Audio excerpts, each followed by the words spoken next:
End gold buyers, మీ కష్టాల్లో నమ్మకమైన మీ ఆత్మీయ నేస్తం. చాలా నెలల క్రితం మనం ఇలా కూర్చొని ఇంటర్వ్యూ చేసుకోవాలి. అవును అవును. సో మీ ఇంటర్వ్యూ కోసం ఎంత వెయిట్ చేసామంటే తలుచుకొని రోజులు లేదు సార్. థ్యాంక్ యూ అన్న. అంటే నాకు కాస్త ఇంకా పనుల ఒత్తిడి పెరిగి కూడా వీలవ్వలేదు. మొత్తానికైతే ఇవాళ మనం అంటే మోస్ట్ బిజియెస్ట్ లిరిక్ రైటర్ మీరు ఇండస్ట్రీలో. సో మీ టైం ఇప్పుడు దొరికినా అది అదృష్టం. Thank you. అంటే అట్లా కుదిరింది. మా దర్శకులు కావచ్చు, సంగీత దర్శకులు వచ్చే మంచి కాన్సెప్ట్లతోని మంచి ట్యూన్లు, మంచి పాటలు పాడి ప్రేక్షకులు ఆదరించడం, దాంతో పని కాస్త చేతి నిండా ఉంది. Good thing sir, good thing అది. అయితే ఒక చిన్న సందర్భాన్ని తీసుకొని అది ప్రస్తావించుకున్న తరువాత మనం మిగతా ఇంటర్వ్యూలోకి వెళ్దాం. తప్పకుండా. ఒక నాన్న కలగన్నాడు, కొడుకు దాన్ని సాకారం చేయాలనుకున్నాడు. అదే నాన్న జోబీలో 150 రూపాయలు దొంగతనంగా తీసుకొని ట్రైన్ ఎక్కి హైదరాబాద్కి వచ్చి అవును, ఈరోజు ఇలాంటి ఒక సామ్రాజ్యాన్ని సృష్టించి తెలుగు సినిమా ఇండస్ట్రీలో సగర్వంగా కాలరెత్తుకొని ఆయా షేర్ అంటూ కాలు ఎగరేసుకొని తిరిగే స్థాయికి ఎదిగిన కాసర్ల శ్యామ్ ఈ మొత్తం ప్రయాణం వెనక్కి తిరిగి చూసుకుంటే ఎవరు గుర్తొస్తారు? మెయిన్ నాన్న గుర్తొస్తాడు ఎప్పుడు నాకు. ఎందుకంటే అదే అసలు నాకు ఒక లక్ష్యం, గమ్యం ఉన్నది అంటే ఆ నాన్న కన్న కళ నెరవేరని కళ. అంటే అన్ని ఇంటర్వ్యూలు చెప్పినట్టుగా మామూలుగా మళ్ళీ ఒకసారి గుర్తు చేస్తుంది. అప్పటికే మేము ముగ్గురం పిల్లలు. నాన్నగారికి సినిమా రంగంలో హీరోగా రాణించాలని బాగా కళలు ఉండేది, ఆశ ఉండేది.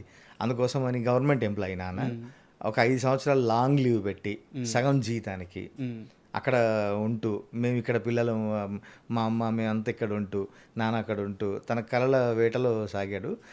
ఆ తీరాన్ని అందుకోలేకపోయాడు నాన్న. ఇంకా తను అనుకున్న గోల్ని రీచ్ కాలేకపోయాడు.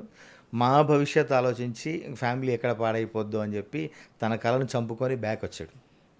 అందుకని అప్పుడు నాకు గట్టిగా మనసులో పడింది అన్నట్టు. ఒక కళాకారుడు నిజంగా కళ కంటే అది సాధించే వరకు లాస్ట్ వరకు పోరాడుతూనే ఉంటాడు.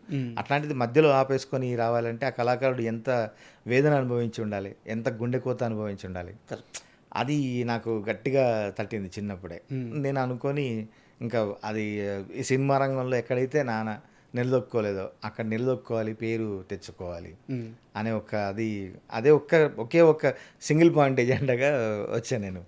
అందుకని ఇప్పుడు ఒక స్థాయిలో ఉండి, అంటే అందరూ ప్రేక్షకులు ఆదరిస్తూ మంచి మంచి పాటలు పాడుతూ ఉన్న మంచి రచయితలలో నేను కూడా నేను చెప్పుకునేదాకా వచ్చిన ఈ ప్రయాణం చూసుకుంటే ఇప్పుడు నిజంగా నాన్న లేరు. నాన్న 2017లో చనిపోయారు. ఇప్పుడు నాన్న ఉండుంటే ఈ ప్రయాణాన్ని ఇంకా సంతోషించేవాడు కదా అన్నది అనుక్షణం గుర్తొస్తుంటుంది. అదొకటే, ఆ బాధ అది ఉంటుంది. ఇంకా నన్ను వెన్ను తట్టి పంపిన నా వరంగల్ జిల్లా ప్రజలు, ప్రేక్షకులు, నాకు ఒక ధైర్యాన్ని ఇచ్చిన నా గురువులు, అక్కడి ఉన్న ప్రతి కవులు, మా దగ్గర కవి సమ్మేళనాలు, అంటే ఇంటికొక సాహితీ సంస్థ ఉండేది వరంగల్లో, ఇప్పటికీ ఉన్నాయి సంస్థలు. వాళ్ళందరి సాన్నిధ్యము, వాళ్ళని చూసి నేర్చుకున్నది. నేను కాళోజీ గారిని కళ్ళారా చూశాను. నేను ఎన్నో వేదికల్లో కాళోజీ గారి ఉంటే ముందు వరుసలో కూర్చొని వినేవాళ్ళని. మా దగ్గర ఇందారపు కిషన్ రావు గారు అన్నారు, ఆయన మంచి మంచి ప్రొఫెసర్ విశ్వం గారు, విద్వాన్ విశ్వం గారు, ఇట్లాంటి వాళ్ళు వీళ్ళని చూసుకుంటూ పెరిగి అదంతా నాకు ఒక బలంగా పెట్టుకొని నా రెక్కలకు అదొక ప్రతిదీ ఒకటి అన్నట్టుగా బలాన్ని చేకూర్చుకొని ఇక్కడికి వచ్చాను.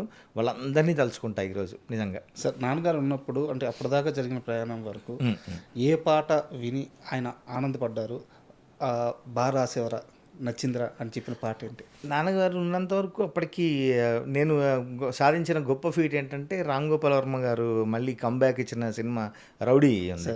ఆ రౌడీ సింగిల్ కార్డ్ 6 పాటలు నేనే రాశాను.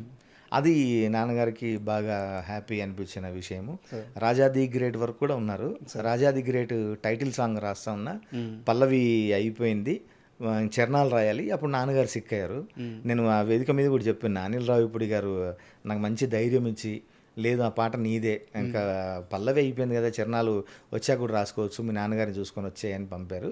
ఇంకా ఆ క్రమంలో చనిపోయారు. ఇక అన్ని కార్యక్రమాలు అయిపోయాక అప్పుడు ఆ పాట పూర్తి చేయాల్సి వచ్చింది నేను. Sir, super. అండ్ మీరు చాలా ఇంటర్వ్యూలో చెప్పారు, మీరు యూనివర్సిటీలో ఎంఫిల్ చేస్తున్నప్పుడు చాలామంది మంచి మిత్రులు పరిచయం అయ్యారు, సాహిత్యం అబ్బింది, సాహిత్యంతో ప్రయాణించారు, జానపద ప్రోగ్రామ్స్ ఇస్తూ వెళ్ళారు. సో ఆ మొత్తం ప్రయాణం కాసర్ల శ్యామ్ని ఒక రచయితగా ఎలా మౌల్డ్ చేసిందంటే ఏం చెప్తారు? ఇప్పుడు ఈరోజు ఖచ్చితంగా నన్ను నమ్మిన దర్శకులు, నన్ను నమ్మిన సంగీత దర్శకులు వాళ్ళు అనే మాట, నాకు ఈ మాట ఎన్టీఆర్ గారు కూడా జూనియర్ ఎన్టీఆర్ ఒక వేదిక మీద కూడా అన్నారు, కాసర్ల శ్యామ్ పాటల్లో మట్టి పరిమళం కనిపిస్తుంది నాకు అని. ఈరోజు అంతగానం వచ్చింది, మనం అంత స్వచ్ఛంగా అంత ప్రజల భాషను కూడా మనం ఇప్పటికీ జనాలకి పరిచయం చేస్తున్నాం, మళ్ళీ వినిపించగలుగుతున్నాం ఈ జనరేషన్ కంటే ఈ జానపదం వేసిన పునాదే నాకు. ఈ జానపదం పట్టుకొని నేను తిరగని పల్లె లేదు. నేను పల్లెలో పుట్టకపోయినా పల్లెలోనే పెరిగా, పల్లెలోనే బతికా నేను. అసలు ఒక్కొక్క టైంలో మేము కార్యక్రమాలు చేసినప్పుడు మా టీంలో ఒక 10 మంది ఉంటే ఆ టీం లీడర్ ఎవడైతే ఉండేవాడో ఊర్లలో వెళ్ళి ఒక్కొక్క ఇంట్లో చెప్పొచ్చేవాడు, అమ్మ ఒకరికి భోజనం దొరుకుతుందా మీ ఇంట్లో అని. అట్లా ప్రోగ్రామ్ ఇస్తుంటే మెల్లిగా వచ్చి మాకు ఇట్లా గోకేవాడు, అన్న ఒక్కరికి భోజనం సెట్ అయింది, వీళ్ళు ప్రోగ్రామ్ నడిపిస్తూ ఉంటారు, నువ్వు వెళ్ళి భోజనం చేసిరా, ఆ తర్వాత మళ్ళీ వచ్చి నువ్వు జాయిన్గా ఇంకొకరిని పంపిస్తాను. భోజనం దొరకకపోతే సార్? దొరకపోయేది ఊర్లలో, దొరకపోతే పస్తే అంతే. ఇంకేదో ఎక్కడో మళ్ళీ వేరే ఊరికి వెళ్ళినప్పుడు లేకుంటే ఏ హోటల్లో ఉన్నో కాకాబట్టి ఒకరికి పాపం ఆడోళ్ళు ఉన్నారు వీళ్ళు ఉన్నారు అని చెప్పి బతిలాడి పెట్టేవాళ్ళు. ఇంకా ఎవరో ఊర్లో సర్పంచ్ వాళ్ళు వీళ్ళు అంటే ఇంకా ఆ రోజు పండుగే. ఏ కోడిగుడ్డు కూర పెడితే ఆ రోజు పండుగ అన్నట్టు. కోడిగుడ్డు కూర పెడితే పండుగ అట్లా తిరిగే వాళ్ళం. అంటే అప్పటికి నిజంగా నేను బాగా చదువుకున్నా, నేను మా డిగ్రీ అయిపోయింది, ఒక ఎంఏ చేస్తున్నా, అయినా కూడా ఆ జానపదం పాటలు ఆ ప్రోగ్రాంలు ఇవ్వడం అది ఒక ఇష్టంగా ఉండేది. ఊర్లో వెళ్తే అంటే వేదికెక్కి పాటలు పాడుతుంటే వేల జనాన్ని అయినా ఒక కంజీర పట్టుకొని, చిన్న కంజీర పట్టుకొని పాడుతుంటే వేల జనాలు ఇట్లా ఊగిపోతుంటే ఆ మత్తు వేరే ఉండేది అన్నట్టు. సరే, ఏదైనా ఒక్క పాట ఆ సమయంలో మీరు ఆలపించింది ఏదైనా? మా గురువుగారు, నాకు మా వరంగల్ శంకర్ అన్న మా గురువుగారు సారంగపాణి గారు, వాళ్ళు అప్పటికే జానపదంలో లబ్ధ ప్రతిష్ఠులు. వాళ్ళు ఇప్పుడు కనుక ఉంటే అసలు దేశ విదేశాల్లో వాళ్ళ పేరు మారుమోగేదేమో. ఇప్పుడు మనం సుఖ్విందర్ సింగ్ ఉన్నాడు కదా హిందీలో సింగరు, అట్లాంటి వాయిస్ మా గురువు గారిది. ఆయన టాప్లో పాడితే అప్పుడు మేము ఆయన పాట పట్టుకొని నేషనల్ లెవెల్లో ఒక ప్రైజ్ తెచ్చాం మేము. మీ 6 గుర్రాలు మా 6 గుర్రాలు 12 గుర్రాల బగ్గిపోతుంది, 12 గుర్రాల బగ్గిపోతుంది, 12 గుర్రాల బగ్గిపోతుంది, 12 గుర్రాల బగ్గిపోతుంది, బగ్గీలో మేనత్త బిడ్డ పోతుంది, బగ్గీలో మేనత్త బిడ్డ పోతుంది హై అనుకుంటే. ఇందులో అది ఇదంతా గొలుసు కట్టు పాట. ఇందులో నేను మా టీం మేము చేసిన ప్రయోగం ఏంటంటే అప్పుడే దీన్ని బ్రెత్లెస్ లాగా పాడేవాళ్ళం. అంటే ప్రతి పల్లవి చరణం 2 లైన్లు ఉంటుంది, అవన్నీ కలిపి ఒక 10-12 లైన్లు చివరిలో వచ్చేటట్టుగా పాడేవాళ్ళం అన్నట్టు. మీ 6 గుర్రాలు మా 6 గుర్రాలు 12 గుర్రాలు బగ్గిపోతుంది, బగ్గీలో మేనత్త బిడ్డ పోతుంది, బిడ్డతో బిందేడు నీళ్లు పోతున్నాయి, నీళ్లతో నీలమ్ము సీర పోతుంది, సీరతో సిక్కుల రైకపోతుంది, రైకత్న రత్నాల మేలబోతుంది, చల్ మేలతో మేలైన జోడుపోతుంది అని ఒక హుషారు తెప్పించేది జనాల లోపల. ఆ మట్టి పాటలో ఉండే అందం సార్ అది.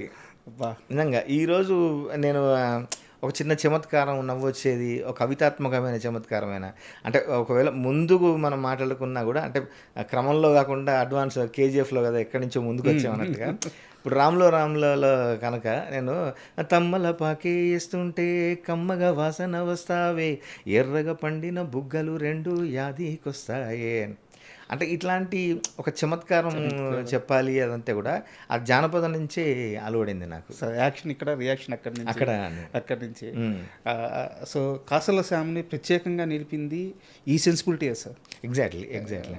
అంటే నాకు అది ఇష్టం కూడా. అంటే మేము స్టేజ్ ఆర్టిస్ట్ కూడా కాబట్టి, అంటే జానపదం పట్టుకొని వివిధ ప్రదర్శనలు చేస్తున్నాం కాబట్టి జనాలలో మేము మా పేరు ఎట్లా తెచ్చుకోవాలి అంటే